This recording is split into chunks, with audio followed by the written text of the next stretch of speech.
What's going on, guys? Welcome to another episode of Brown Baggin with Maximum Beverage. I'm your host, Matt Whitney, and we're here at the West Hartford store, about to kick off episode number 98. Two wines. I haven't done two wines in quite a while. A little nervous about this one. The wines have a little chill to them, so it eliminates some things. But let's start with wine number one, episode number 98.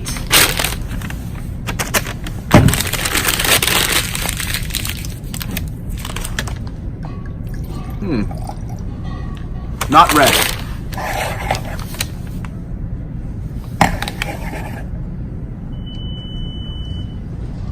Ooh, really nice nose. Get some of that Sprite action there.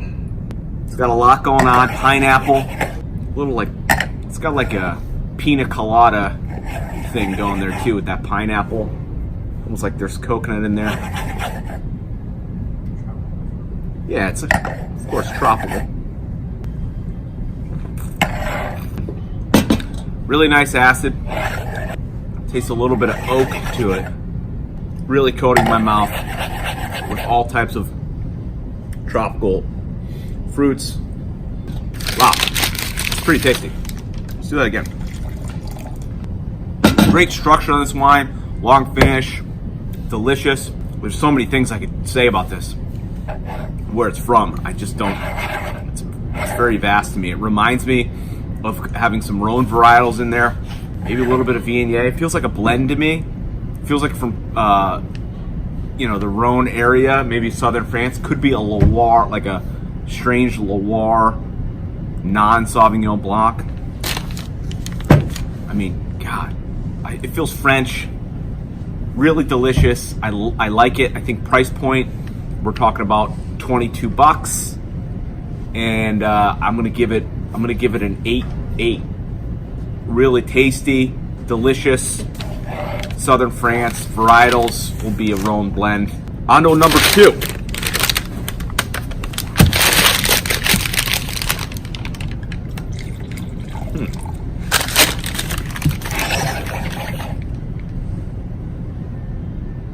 The nose is incredibly more funky. You have more earth notes on this one. I'm not getting that tropical fruit thing, really. So, wow, that mouthfeel really threw me for a loop there. So on the nose, compared to the first wine, getting a ton of, again, earth notes, sort of like a blue cheese almost aroma, getting a little bit of presence of oak. And I'm thinking off the top of my head that could be a Burgundian wine. But then in the mouth, I get sort of a over-the-top buttered, what's the word? Cream mouthfeel. Which tastes to me kind of like, almost like a poached lobster with lots of butter on it. Not as structured, way more oak forward than the first wine. I don't love it nearly as much. I'm getting more like butterscotch now in the finish. Kind of a nuttiness on the nose. So I'm feeling like this feels like a Chardonnay to me. If it's not a Chardonnay, it's some other oaked wine, but I'm gonna say Chardonnay. I don't think it's from France. It feels American to me. I feel like a walnut, earth, woody thing going on the nose. It's kind of interesting. I'm enjoying it, but in the mouth, I'm getting just too much like butterscotch to me, which is gonna pop it down a little bit on me.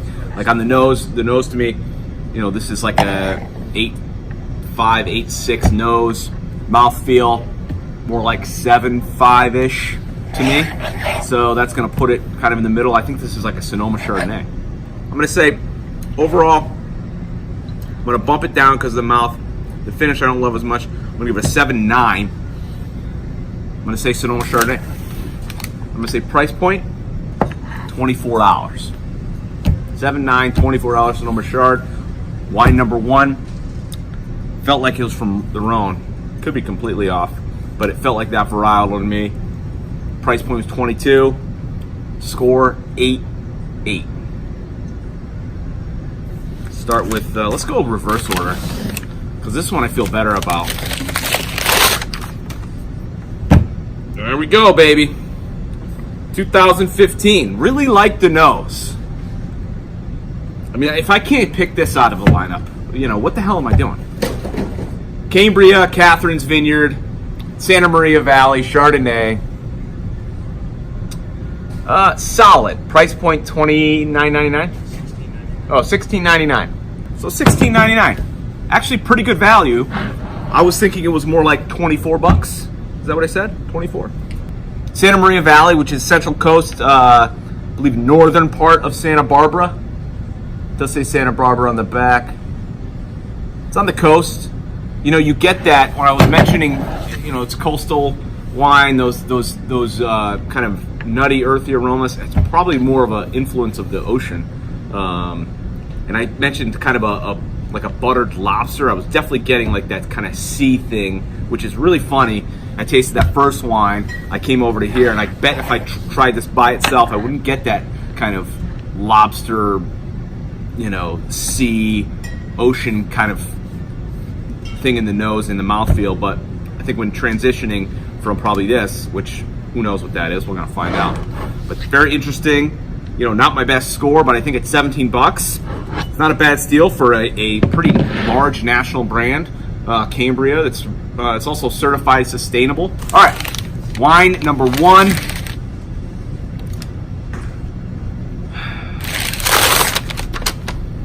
Oh, well, it's French. Not quite Rhone. We are Macon Village.